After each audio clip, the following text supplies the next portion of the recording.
Welcome to today's episode. We're diving into the world of African content creators and their growing influence online.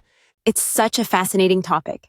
The digital landscape in Africa has really exploded in the last few years, hasn't it? Absolutely. With more affordable smartphones and internet access, creators across the continent are reaching global audiences.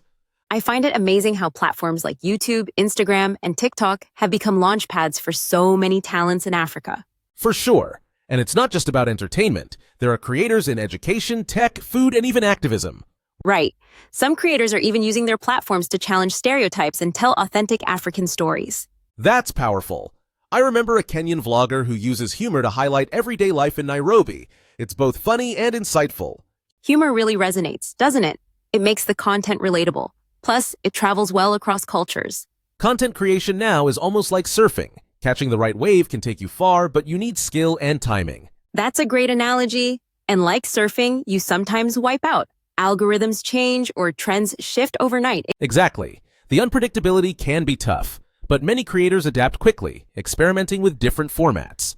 I've noticed some creators collaborate across countries, creating Pan-African projects. That cross-border synergy is exciting. Yes, and it showcases diverse cultures within Africa, breaking the myth of a single African narrative. Speaking of diversity, language plays a big role. Some creators use English for a global audience, while others stick to local languages. That choice can shape their community. Using local languages often builds trust and feels more genuine to local viewers. But sometimes it limits reach. It's a balancing act between authenticity and broader appeal. True. And then there's the issue of monetization. Many African creators struggle to earn enough from their content. Monetization is tricky. Ad revenues are lower in Africa, and brand partnerships aren't as common as in the West. Yet some creators find creative ways to earn, like selling merchandise or offering online courses. I like how some use crowdfunding or exclusive content platforms. It's like building a digital village around their work. That's an interesting way to put it. A digital village. Community support really is the backbone for many creators. Absolutely. And sometimes their impact goes beyond digital. Some have started real-world initiatives like charity drives. That's true.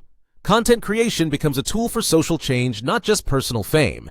Have you seen the rise of micro-influencers in Africa? Smaller followings, but highly engaged communities. Yes, and brands are starting to notice. Sometimes a niche audience is more valuable than huge numbers. It's quality over quantity.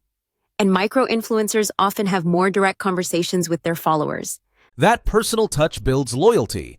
Followers feel like they're part of the journey, not just spectators. On the flip side, creators face challenges like lack of stable internet or censorship in some regions. Those are real issues. Sometimes just uploading a video can be a struggle depending on the infrastructure. And there's the risk of online harassment or copyright issues. The digital world isn't always friendly. No, it's not. But many creators have shown resilience, finding solutions and supporting each other. I admire their adaptability. Some even use VPNs or schedule uploads for off-peak hours to save data. Resourcefulness is key. It's impressive how they turn limitations into creative opportunities. Do you think African content creators are changing global perceptions of Africa? Definitely. Through vlogs, music, and storytelling, they're showing the world the richness and complexity of African life. It's refreshing. Instead of the old cliches, we see real people, real stories, and a vibrant culture. And it's not just for outsiders. It's also about Africans seeing themselves represented in the media. Representation matters so much. Seeing someone like you succeed can be hugely inspiring.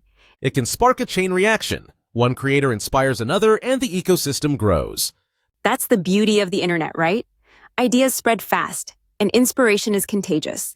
Sometimes it feels like a digital renaissance is happening in Africa. That's a great way to frame it.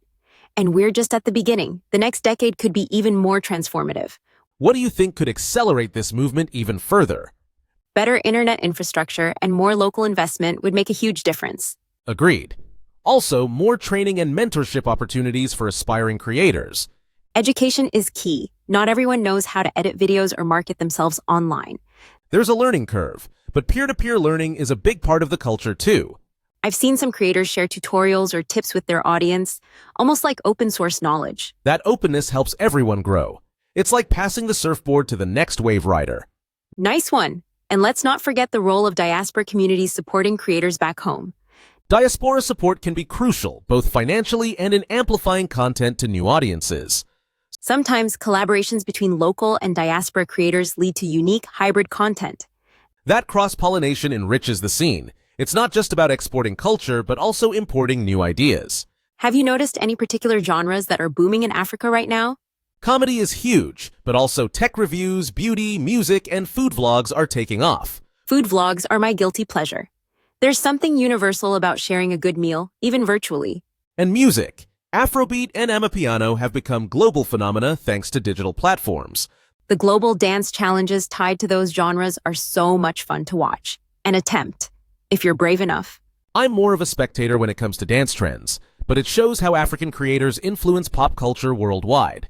What about the role of traditional media? Are they adapting, or is there tension with digital creators? It's a bit of both. Some traditional outlets now feature digital stars, while others see them as competition.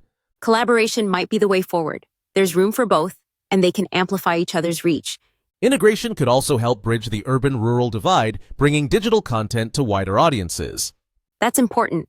Not everyone has access to high-speed internet, but radio and TV can extend the message. Do you think there's a risk of homogenization as trends go global? It's possible, but many African creators blend global trends with local flavor, keeping things unique. That fusion is what makes their content stand out. It's familiar, yet distinctly African. And audiences appreciate authenticity. It's easy to spot when someone's just chasing clicks versus sharing their real story. Authenticity builds lasting influence, not just viral moments. Speaking of influence, some creators are now shaping fashion, language, and even politics. The ripple effect is huge. A viral hashtag can spark real-life conversations and action. It's a reminder that content creation isn't just about entertainment. It's a form of soft power. Soft power that can challenge narratives, inspire hope, and connect people across borders. As more African creators step onto the global stage, I wonder what new stories we'll see in the coming years. The possibilities seem endless. Every wave brings something new to the shore. And as audiences, we get to ride along, discovering new voices and perspectives. That's the best part. Learning, laughing, and sometimes even dancing in our living rooms. Before we wrap up, what's one piece of advice you'd give to aspiring African creators? Start with your story. Authenticity and passion are your best assets. I'd add, don't be afraid to experiment and fail. Every misstep is a lesson. And build your community. Support each other. Riding the waves together is always more fun. Well said. To all the creators out there, keep surfing, keep creating, and keep inspiring. Thanks for joining us today. We hope this conversation sparks new ideas and encourages you to explore the vibrant world of African content creators. Until next time, keep your eyes open for the next wave of influence. Who knows what stories it'll bring?